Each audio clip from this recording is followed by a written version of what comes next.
소두신경으로 신앙 고백함으로 목요 새벽을 하나님 앞에 드리겠습니다.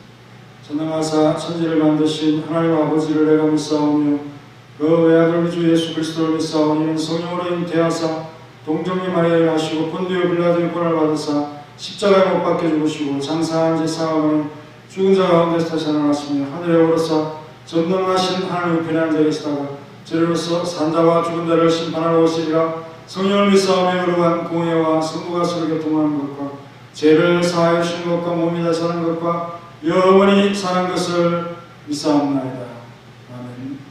하나님 감사합니다. 오늘도 주님을 위하여 살아가는 귀한 삶, 아기 예수 탄생하신 날을 지나고 이렇게 한 해의 마지막 주를 보냅니다. 주님께서 함께해 주시고 우리 모든 성도들 1년 한 해 동안 지켜주시고 함께해 주시며 기도하게 하시고 어려움 가운데서도 주님을 향한 귀한 마음을 통해서 끝까지 섬기며 살아갈 수 있도록 도와주시고 또 내년을 바라보며 이렇게 주님 우리의 마음을 정리하고 새해를 바라보며 나아갑니다. 도와주옵소서. 주님께서 모든 영광을 받으시오 우리의 길을 인도하여 주옵소서. 예수님의 이름으로 기도하옵나이다. 아멘. 찬송가 117장 하겠습니다.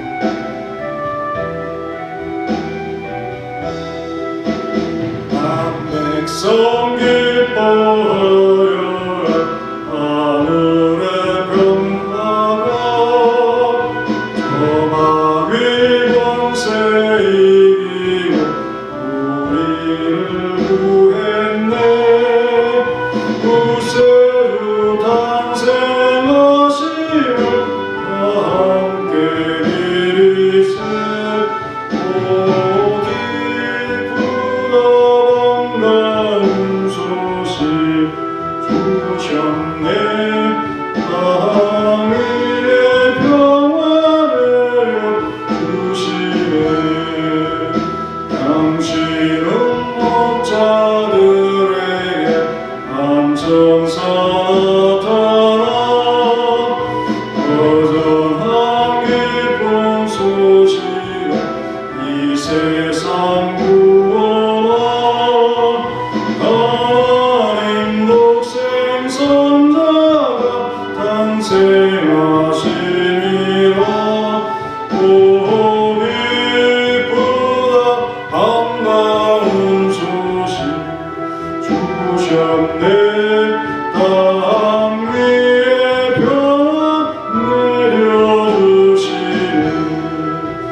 요한복음 16장 22절 23절을 찾아보시기 바랍니다.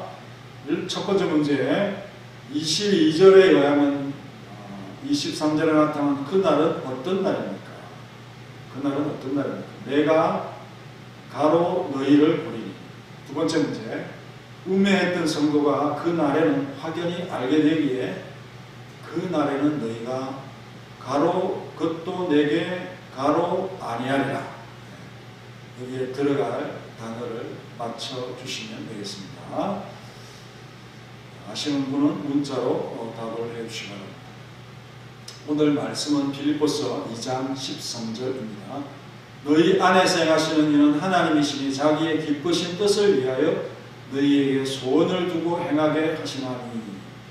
아멘. 하나님은 자신의 기쁘게 하는 뜻을 이루기 위한 목적으로 우리의 마음에도 동일한 것을 품도록 역사하신다고 말씀하고 있습니다. 자기의 기쁘신 뜻을 위하여 너희에게 소원을 두고 행하게 하시나니 라고 했죠. 어떤 사람들은 소원을 자기 마음에 선한 의도라고 해석을 하죠. 사람 편에서 바라는 것이 있는 것처럼 느끼게 하는 버릇입니다. 그러나 먼저 우리 안에서 행하시는 분은 하나님이시라고 전제하고 이 말씀을 하고 있는 것을 간과하지 말아야 되겠죠. 곧 우리 마음에서 행하시는 분의 거지라는 것입니다. 그렇다고 이 말이 우리를 강제적으로 조정한다는 뜻은 아닌 것입니다. 하나님의 마음에 맞추어가려는 성도의 자연스럽고 올바른 반응인 것입니다. 하나님이 기뻐하시는 것을 기뻐하는 것이 성도의 본 모습이죠. 또 하나님을 기쁘게 하려는 목적의 삶을 정한 자들이 바로 성도인 것입니다. 하나님의 마음과 성도의 마음이 다를 이유가 전혀 없지요. 하나님 아버지와 아들의 마음이 다르지 않습니다. 그 안에 우리도 하나가 되어지는 은혜의 현상이 구원인 것입니다. 요한복음 17장 21절 이하에 보면 아버지여 아버지께서 내 안에 내가 아버지 안에 있는 것 같이 그들도 다 하나가 되어 우리 안에 있게 하사. 22절에 그들도 하나가 되게 하려 함이니라. 23절에 그들로 온전함을 이루어 하나가 되게 하려 함은 아버지께서 나를 보내신 것과 또 나를 사랑하신 같이 그들도 사랑하신 것을 세상으로 알게 하려 함이로써 우리는 세상과 구별되는 존재들인 것입니다. 다른 것입니다. 그렇지 않다면 구원받지 못한 자들과 어떤 차이가 있을까? 자기 좋으라고 자기 기쁨을 위해서 누구든 상대하고 관계하지 못할 자들이 있습니까? 하나님과 우리는 주고받는 대등한 관계의 설정이 어려운 것입니다. 또한 하나님은 자기 선행으로 포장한 어떤 실체들을 가지고 아버지께 의지적으로 내어놓는 것을 기뻐하는 분이 아니십니다. 하나님이 기뻐하시는 그것을 풍성하게 깨닫는 것이 성령이 주시는 지혜가 아니겠습니까? 이를 적극적으로 순종할 수 있는 힘도 하나님이 주시는 것입니다. 그렇다면 우리 마음의 소원은 하나님의 기뻐하시는 것들을 담은 엄청난 보물의 보따리이고 은혜의 선물 꾸러기라고 하는 사실. 변화된 그리스도의 마음에는 바로 이 겸손의 마음과 선한 마음이 자리 잡고 있다. 욕심도 부리지 않고 하나님의 기뻐하시는 무엇인 줄도 알고 그대로 항상 복종하여 봤던 것을 기쁨으로 여길 줄밖에 모르는 어쩌면 하나님께 최적화된 성도가 아니겠습니까? 만약 우리가 어떤 것을 바라고 구하고 행하는 것에 거기에는 하나님의 기쁨이 될 요소가 많이 있을까요? 순수할 수 없죠. 우리는 하나님을 기쁘시게 하는 자 혹은 그가 기뻐하시는 뜻을 존중할 줄 아는 자로 성숙해 가야 합니다. 이것이 바로 성숙이요 성화인 것입니다. 그렇다면 그 자체가 하나님께서 우리 안에서 활발히 활동하신다 하는 증거가 되는 거죠. 행한다는 말은 그렇게 좋아진 마음에서 선한 마음에서 겸손의 마음에서 나는 생각들이 실천된다는 그런 뜻입니다. 그래서 그것은 분명히 우리가 구원을 참 하나님께서 우리의 구원을 하신 그 목적을 이루는 삶이 틀림이 없다는 거죠. 바울의 신앙 표현은 모든 것이 하나님 편에서 이루어져 하나님의 기쁨에 우리가 맞추어가면 우리에게서 나는 모든 것을 취하게 온전히 하나님께 돌리기를 바라고 그런 언어와 그런 표현들을 전리하고 있는 것을 볼 수가 있습니다. 바울은 우리의 선한 의지를 또 행위들을 모두가 하나님의 자유로운 자리에 돌리고 있습니다. 모든 것은 하나님의 은혜라고 표현하는 바로 그 표현인 것입니다. 내가 누려왔던 모든 것들이 내가 지나왔던 모든 시간이 내가 걸어왔던 모든 순간이 당연한 것 아니라 은혜였어.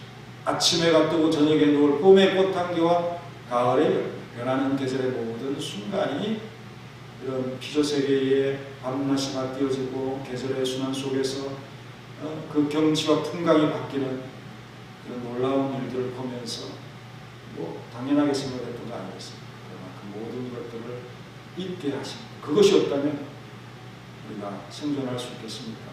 숨 쉴 수 있겠습니까? 은혜라는 거죠. 우리는 더욱 이것을 당연하게 생각했습니다. 내가 이 땅에 태어난 삶, 어린아이 시절과 지금까지 숨을 쉬며 삶의 꿈을 꾸는 삶, 내 것으로 내 목적으로 생각하는 것이 당연한 것이라 생각했지만 그게 아니라 은혜였다는 것입니다. 내가 하나님의 자녀로 살며 오늘 찬양하고 예배하는 삶, 내가 하나님 앞에 생생내며 모든 것을 하나님 앞에 드리는 것으로 그렇게 내 편에서 하나님께 많은 것을 하는 것처럼 생각했죠. 복음을 전할 수 있는 축복, 이거는 너무도 큰 것을 하나님 앞에 드리는 것처럼 생각했어요. 그러나 그것이 축복이지 은혜이지 당연한 게 아니라 그렇게 노래하는 이 노래를 우리가 예전대 수련회 가서 특성을 한다는 거죠. 내가 누리고 얻은 것 중 아무것도 하나님에게서 나지 않은 것이 없는, 전혀 나로부터 하나님께 들여서 생생될 것이 없는 자로서 자신을 깨달은 자가 바로 하나님을 잘 섬기는 자가 아니겠어. 바울은 이와 같은 방법으로 개변 철학자들을 보죠. 공로 보상을 생각하는 그러한 자들의 사상과 개념을 몰아내고 있습니다. 바울은 우리의 일평생이 올바르게 살기를 원한다면 하나님의 지시하심을 따라야 하나님의 자유로운 선을 쫓아야 된다라고 가르치고 있습니다. 과연 우리가 그것대로 행할 수 있을지는 모르겠지만 하나님이 우리의 마음을 도와주신다. 또 그렇게 하도록 내 마음의 주인을 되어준다면 능히 할 수 있게 되어진다는 것을 생각하시면서 우리 좀 겸손한 마음, 선한 마음, 우리의 마음에 주신 하나님의 기쁘신 뜻을 존중하는 우리 모두가 되시기를 간절히 바랍니다. 다같이 나라와 민족과 교회와 또 어려움 당하는 성도들을 위해서 기도하시고 코로나로 치료 중에 계신 분을 위해서 기도하시고 이 교회가 더욱 하나님의 은혜 속에서 살아갈 수 있도록 보호의 축복으로 함께 해달라고 간절히 기도하시고 또 우리 아픈 성도들을 위해서 기도하시고 두려움 있는 성도들을 위하시고 가정에 이것으로 인해서 고통당하는 성도들을 위해서 같이 함께 기도해 주시겠습니다. 하나님 자기의 기쁘신 뜻을 위하여 우리에게 소원을 두시고 우리의 마음을 주님께서 참으로 감동시키시며 옳은 방향으로 하나님의 기쁨을 위한 목적의 삶을 이룰 수 있도록 도와주신다는 이 말씀, 우리가 억지로 하나님의 뜻을 존중하며 나아가는 것이 아니라 하나님의 기쁨과 우리의 마음이 기쁨이 만나서 참된 성취를 이루어가는 이런 모습, 하나님과 아들 예수 그리스도께서 한 마음을 가지고 하나가 되는 이러한 것처럼 아버지와 우리가 예수님과 우리가 그 안에서 하나가 되어지는 이 은혜가 바로 구원인 것을 깨닫게 되어졌습니다. 요한복음에서는 정말 이 고백을, 이 신앙을 우리에게 알려주시는 우리 예수님의 말씀들이 이어지고 있는데 우리는 이렇게 하여 세상과 구별되어지는 존재로서 하나님의 기쁨을 깨닫고 이해할 수 있는 자로서 살아가게 되어짐을 감사합니다. 하나님의 기쁨을 풍성히 깨닫는 것이 바로 성령의 지혜이며 이를 적극적으로 순종할 수 있도록 하나님께서 은혜의 선물을 우리의 마음의 소원이라고 하는 표현으로서 우리에게 넣어주시고 계신다 하는 것을 깨달았습니다. 그런 마음은 겸손의 마음이고 선한 마음으로서 아무런 욕심 없이 하나님의 기쁨만을 위해서 수종들게 되어짐을 깨닫게 되어졌습니다. 우리는 정말 내 마음의 소원, 내가 바라는 것, 그런 거 구하다가 일평생 참 하나님의 기쁨을 준다라고 하는 그런 개념 없이 살아갔던 우리의 삶을 깨우쳐 주시고 주님의 뜻을 분명히 존중할 줄 알고 그 마음에 또 그 모든 것에 하나님의 기쁨을 담을 수 있는 우리의 모습이 되게 하옵소서. 우리에게 있는 모든 것들이 하나님께로 다시 되돌려질 수 있는 충만한 자세와 기쁨이 넘치게 도와주시고 이런 모든 것들이 하나님의 선한 의지와 하나님의 자유로운 은혜였음을 우리가 정말 확신하며 고백하고 인정할 수 있도록 도와주시옵소서. 나의 모든 것들이 다 하나님의 은혜였고 특별히 예배하는 것, 전도하는 것까지 하나님의 축복이었음을 고백할 수 있는 정말 모든 것에 대하여 감사할 수 있는 모두가 될 수 있도록 도와주시고 우리가 행한 일들의 어떤 보상을 바라는 그러한 마음이 주도하지 않게 하시고 오직 하나님의 기쁨을 위해 살다 보면 결국 하나님께서 우리에게 은혜도 베푸시고 자비로움도 주시고 복도 주신다 하는 이 사실을 순전히 믿고 따라갈 수 있도록 도와주옵소서. 예수님의 이름으로 기도하옵나이다. 아멘.